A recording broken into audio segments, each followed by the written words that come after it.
And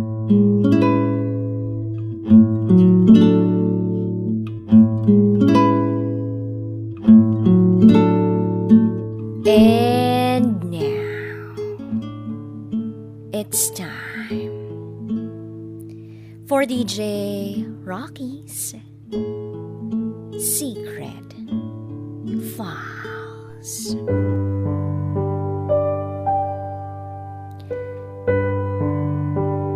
Naghahanda ako para sa kasal namin nang malaman kong kasal na pala siya sa iba.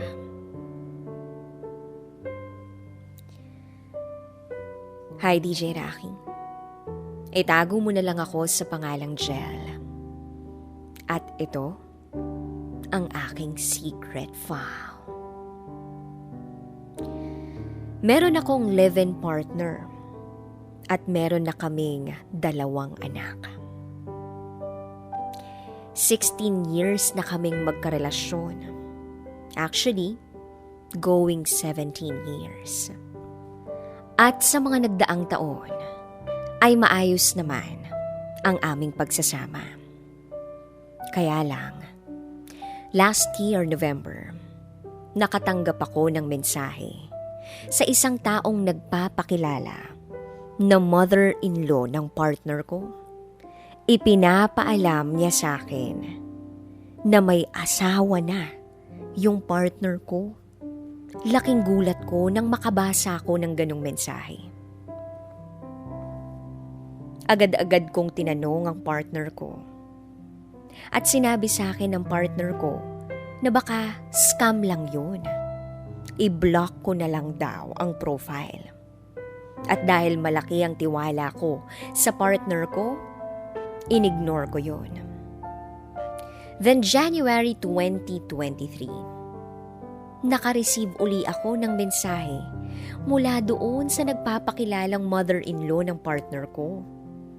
At ang nilalaman ng mensahe ay isang picture ng marriage contract. That time, nasa bahay ako. Nasa trabaho naman ang partner ko. Kaya tinawagan ko siya sa phone. Sinubukan niya pa ring i-deny sa akin. Hanggang sa sinabi ko na nakita ko ang marriage contract nila. At saka na lang siya umamin sa akin. Sobrang sakit, DJ Rocky. Na naitago niya sa akin yun ng ganun katagal. Almost 17 years. Pinagmukhaan niya akong tanga. Hinahayaan niya ako na magplano ng kasal namin, mag-seminar sa simbahan. Tapos yun pala, alam naman niya na hindi pala siya pwedeng ikasal sa akin.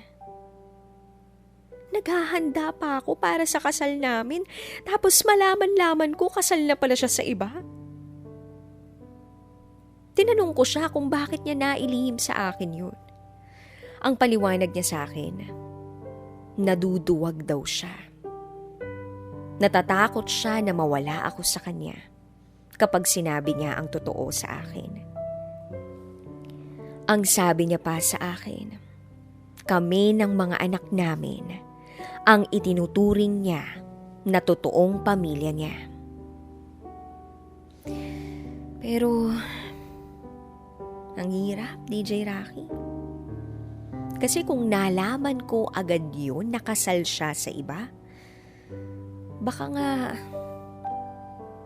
hindi kami matuloy. Iniisip ko na hindi kami ang para sa isa't isa. It was year 2011 nang umuwi ako ng Pilipinas. Nagkaroon kami ng something ng ex ko. Habang kami pa ng partner ko ngayon. Ganon din naman yung ex ko. Siya rin may girlfriend siya that time, na asawa niya na ngayon. Nagtuloy-tuloy ang palitan namin ng mga message at tawag ng 2 taon. That time, gustong-gusto ko nang iwan ang partner ko para sa ex ko. Pero natakot ako na baka para sa ex kong yun, wala lang ako sa kanya. Natakot ako na yung girlfriend pa rin nito yung piliin niya. And that time, wala rin akong makitang rason para hiwalayan ang partner ko.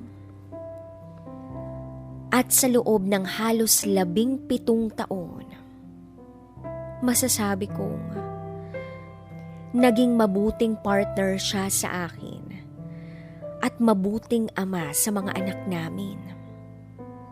At hindi ko pinagsisisihan na may 2 akong anak. Mahal na mahal ko sila.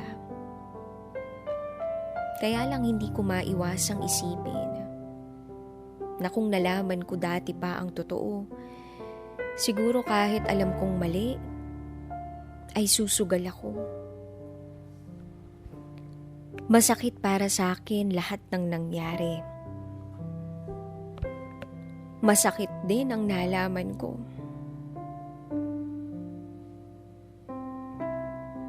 Ang tahimik naming pamilya. Masisira na lang ba ng ganun-ganun lang? Ewan ko, DJ Rocky. Sa kasalukuyan din nakakaramdam ako ng pagsisisi. At maraming mga katanungan ang bumabagabag sa aking isipan. Kahit papano, sa pamamagitan ng pagsusulat sa iyo, naibsan naman ang aking kalungkutan. Salamat sa pakikinig. Hanggang dito na lang. Muli, ako si Jel at ito ang aking secret file.